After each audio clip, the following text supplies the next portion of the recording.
Mano, é o seguinte, ó. A ideia dessa leitura aqui, ó, o que eu vejo? Se tu pegar o volume profile dessa área aqui até essa região de lateralização, você vai perceber que bem aqui nesse topo, basicamente aqui nesse topo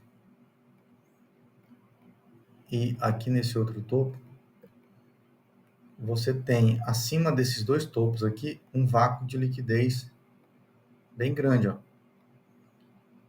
Então, por que tem um vácuo de liquidez? O preço passou muito direto aqui, depois que ele fez essa região de lateralização aqui um pouco. E o preço está numa dinâmica de baixa bem grande, como você falou, ele está indo ainda testar os 50%. E aí, olha só, aqui nós temos uma troca de polaridade importante nesse fundo, ó, que conflui com aquela região lá. E o cenário aqui, basicamente, ele é o quê? Ele está voltando para dentro da área de valor. Então, provavelmente, ele venha testar a liquidez aqui embaixo de novo, entendeu? Ou nesse ponto aqui, ou pode testar um pouco mais embaixo também. Aqui, ó. São regiões importantes que a gente pode ter aqui uma troca, um teste de liquidez. Quando eu falo essa região aqui, que a gente tem a região da VAL, né? A POC está embaixo. Se nós trouxermos aqui a área de valor para esse intervalo todo, nós temos ainda aqui, ó, puxando tudo, ele já voltou para dentro da área de valor. Então, ele pode vir testar essa liquidez aqui embaixo. Como a gente tem os 50% mais para baixo, talvez ele vá cair um pouco mais. Esse movimento aqui foi simplesmente um movimento de correção. Por mais que ele fez aqui um movimento de impulso, foi um movimento de correção. E a tendência está toda para queda.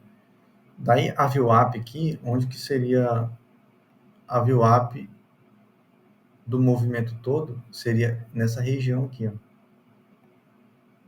Você poderia ter uma VWAP aqui nesse topo, e aí você poderia ter uma outra VWAP a partir desse topo aqui, ó, que é quando o preço desequilibra, entende? Então, basicamente, a gente tem essas regiões aqui, que é onde está o ponto de preço médio dos vendedores. Então, pode ter a possibilidade de o preço testar aqui a extremidade inferior, captura a liquidez e volta ainda para testar esses médios aqui em cima. Entende? É uma possibilidade. Daí nós teríamos basicamente um movimento em ABC, ó, que seria esse movimento corretivo em ABC.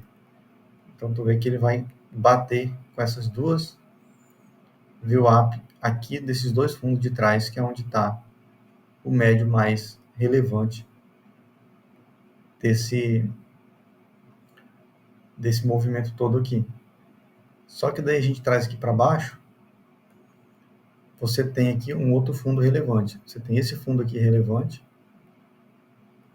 e daí tu tem aqui a VWAP desse fundo já está passando lá, ó, coincidiu certinho, e você tem a VWAP desse fundo aqui também, que é um fundo relevante.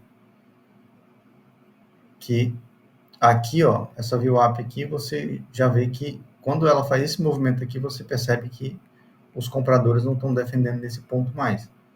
Então ela vira uma resistência, que é justamente o que acontece, ó. Ela virou uma resistência, depois no futuro o preço bateu nela, confluiu aqui com essa região de vácuo de liquidez, com VAL e tudo mais. Entende? Então tem esse sentido. E por enquanto essa VWAP aqui de baixo ainda tá válida. Percebe que ela bateu, fez o pullbackzinho, subiu. E aí tu tem a área de valor, tu tem essa região aqui de fundo, de topo, que trocou polaridade, e aí você tem essa região aqui de correção. Então, basicamente, você tem as regiões aqui de confluência. E aí a área de valor segmentada nessa região, torna aqui uma região bem importante. Então, pode ser que o preço venha capturar essa liquidez aqui nessa VAL e possa subir de novo. E aí, por enquanto, pode acontecer até de o preço subir direto aqui nessas VWAP antes de voltar no 50%. São possibilidades, tá? Mas o que é importante você analisar? Onde que estão os níveis operacionais mais relevantes? Já que a gente atua no day trade, você percebeu essas regiões. Então, aqui no caso, você tem esses topos. Aí você tem a confluência dos níveis operacionais VH e VAL.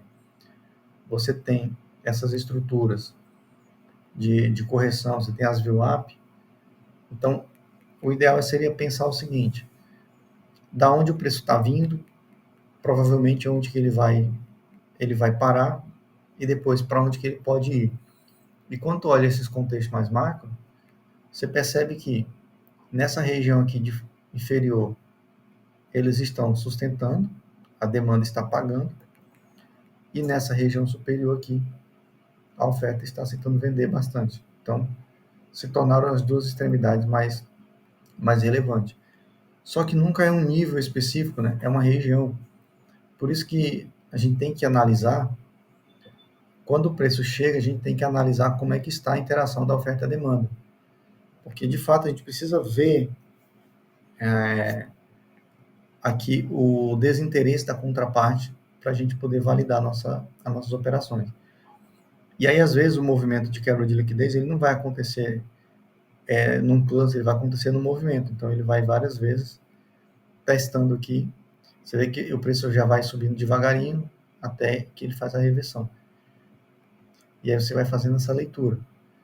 E o ideal do yield cluster é você analisar quando o preço está nos níveis operacionais que você já estudou, entende? Aí você analisa, porque dali são os níveis onde você pode ter uma simetria bem legal.